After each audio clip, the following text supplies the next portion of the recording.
Hello and welcome.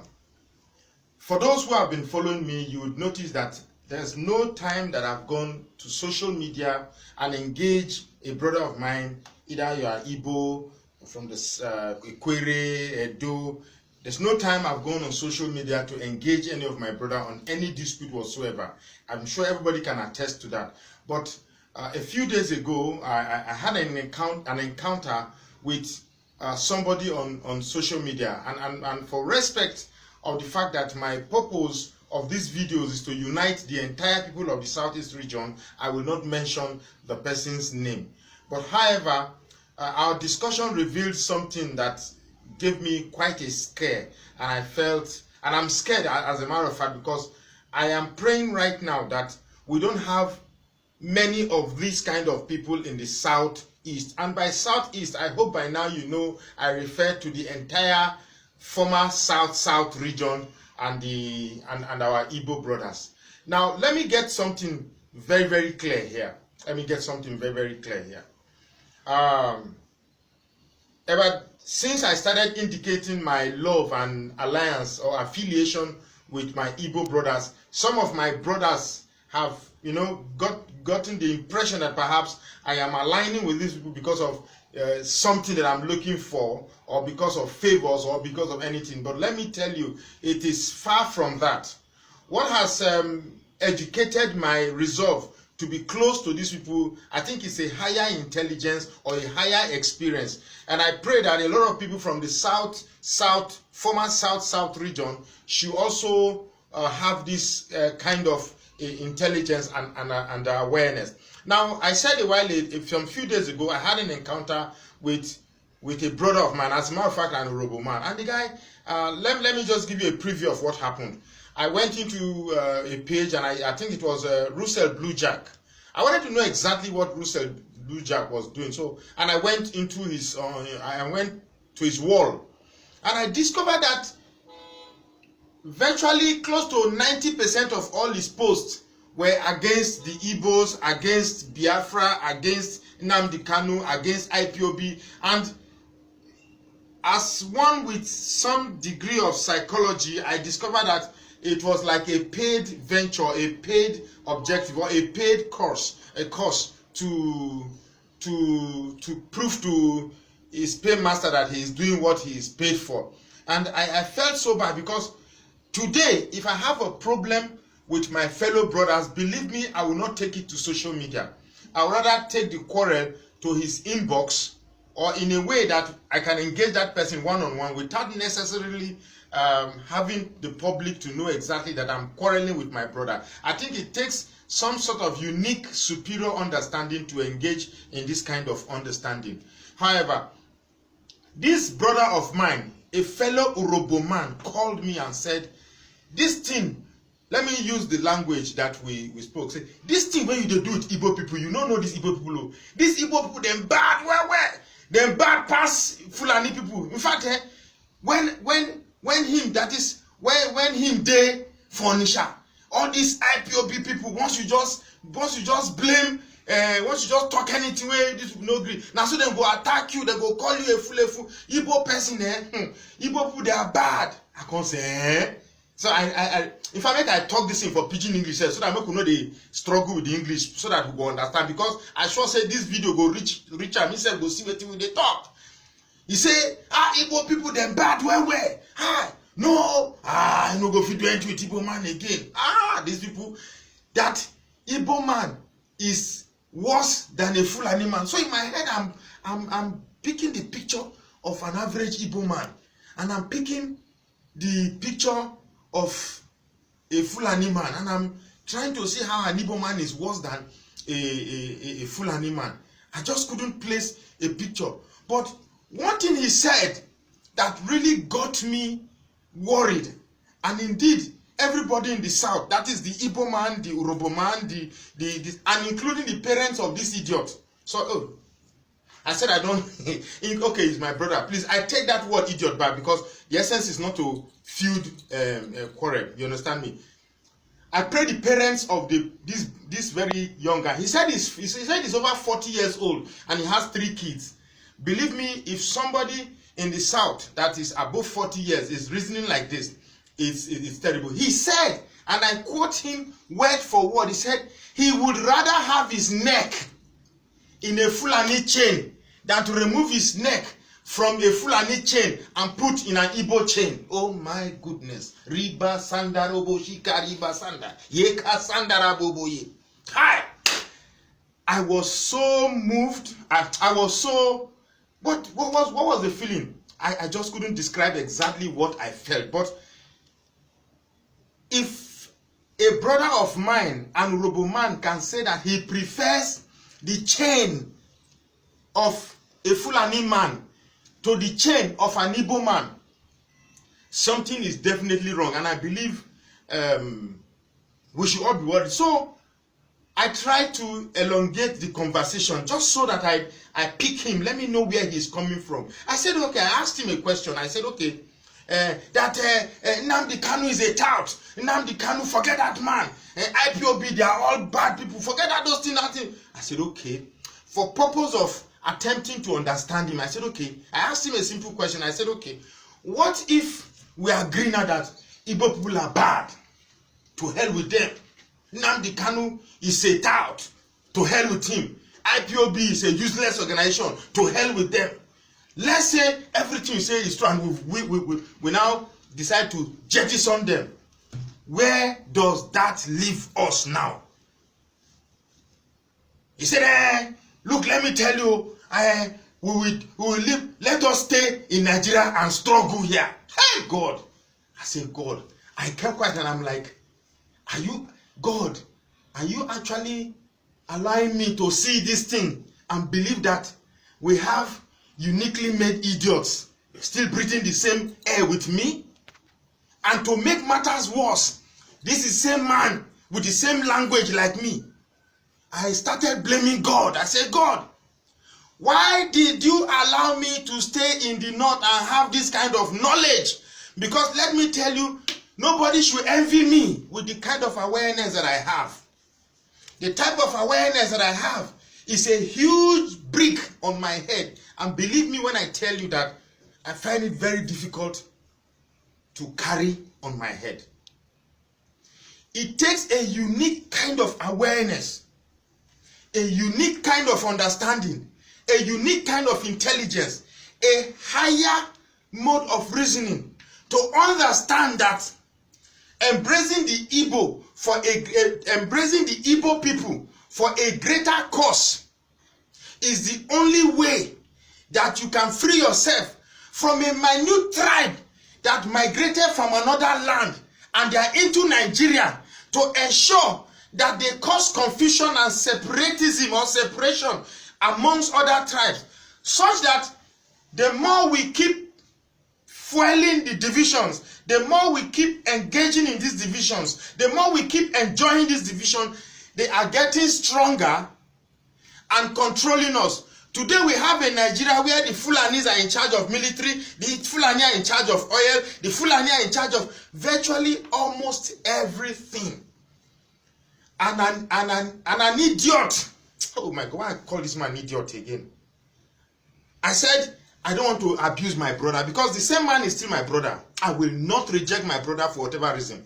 I think it's just awareness. The same man is telling me that he prefers his neck to remain in the chain of a Fulani man than for his neck to be in the chain of an Igbo man.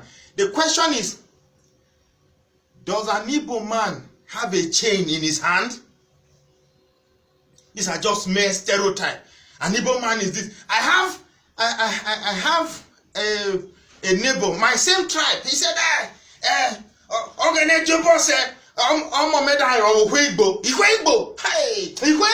no.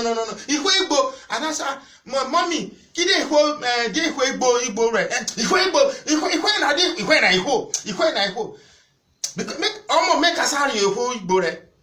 know what I've been saying is this. You want to say, my daughter not go fit marry Igbo person, Igbo.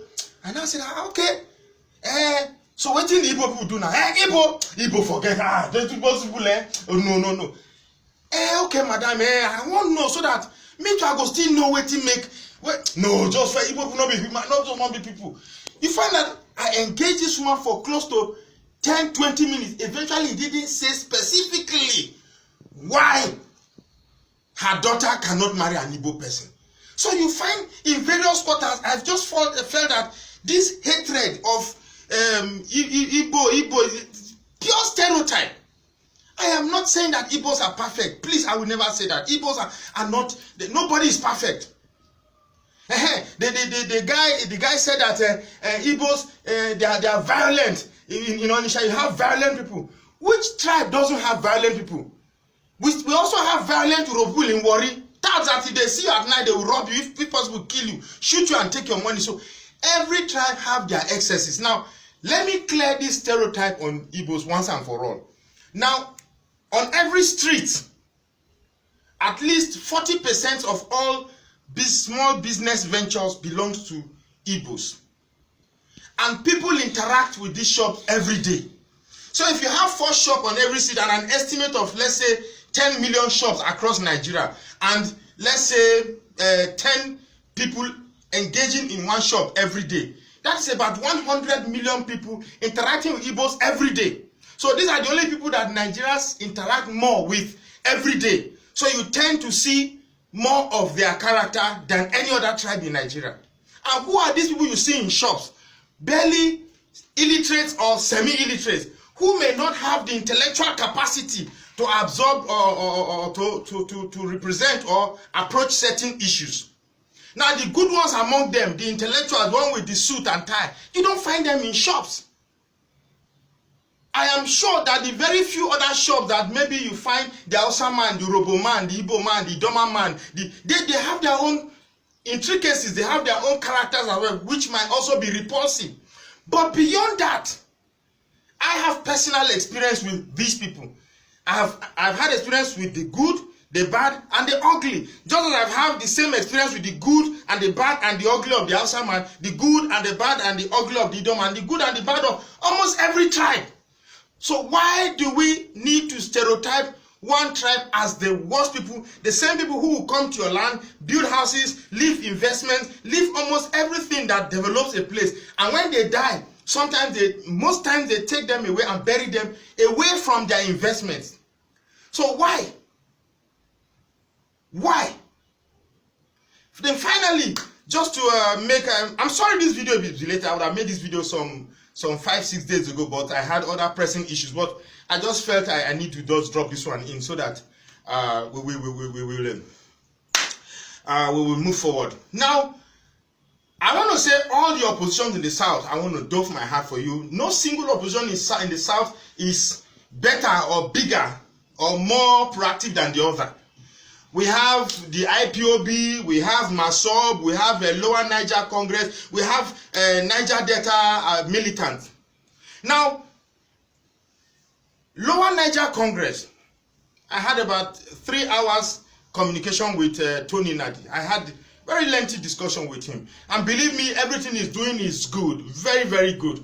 But in most of my videos, I've said one thing. Western education is not equipped to understand the brand of Islamic politics that is apparently in Nigeria. Now, you cannot approach these people by being grandiloquent, by speaking all the big grammar that you have understand in the dictionary. They don't understand this language. You either present equal and opposite deception, equal and opposite maneuver, equal and opposite violence, or superior one. That is the only language they understand. All this idea of trying to be, see, these words, diplomacy, discussion, understanding, dialogue, when you use these words in any engagement with the caliphate, you're just fooling yourself, because these are strange words to them. They are bent to deceive you, they are bent to maneuver you, they are bent on misdirection. They laugh with you, whereas in their heart they plan to stab you. This is who they are. And they can't change. They are not set to be a component of development of Nigeria. That is not who they are. We must begin to address people and appreciate them for who they really are. We cannot begin to pretend because we want to look correct in the face of the definition of politics and interact with them as people who also understand the whole idea of being correct. These people are not like that. They want to dominate you and control you and have your resources, if possible, have a go at your women. When they discovered gold in Zamfara, how many people in the south region tasted a penny from the revenue of gold? Absolutely none. But these same people who will not allow you to touch their resources are the ones in control of your resources. And you say you would rather have your neck in the chain of the Fulani man than to have your neck in the chain of an Igbo man when he doesn't even have a chain. Because I don't see the Igbos with any endeavor to enslave people, with any endeavor to blow up churches or mosques or whatever. They don't blow themselves up. So when I do these things now, I was talking about the different oppositions. So Lower Niger Congress, they are more of an intellectual organization who want to give researches and intellectual interpretation of the things that are happening in Nigeria. That is good, but man, that is not the way. For the first time, an opposition in the south spoke the language of the caliphate. And that is the Niger Delta Avengers. You remember those days when they were saying that they have missiles? They were playing longitude this, latitude that, and they said the missile is going to land in Aso Rock. There was no missile at all. It was pure bluff. But I recall that time, Osibanjo say mother sick, and they go see my mama for village. And when I say my ear, they pain me, and they go London. That very day, the whole Aso Rock was empty. For the first time, I saw my people playing the language of politics. That was indeed the first time we played politics. What happened? We no longer play politics. We have people who rather pursue their selfish interest and personal benefits. This is sad. So IPOB, on the other hand, well, they may have their lapses. They're not exactly perfect, but for now they are the only one that speaks the language that the caliphate understand. That is why every intention or every action or focus of the caliphate is directed towards them. Now, like I said in most of my video before we end this, I am not a proponent of violence. I'm not a proponent of death. I'm not a rabble-rouser. I'm one who loves peace. I like to walk out with my wife, whether I'm a Muslim or a Christian or a devil worshipper. I have a right to be who I am. I have a right to have the best of all things. I want to go out, have a drink, even though I know you don't drink. Allow me live my life and you live your life. That is the kind of Nigeria I want. If at all we must have a one Nigeria. But I know for certainty that there are some people that you can't reason with, you can't dialogue with, you can't negotiate with. It is their way or no way. And I know that the only way we can get some form of negotiation with these people is when the people of the South region unite. There is no other way.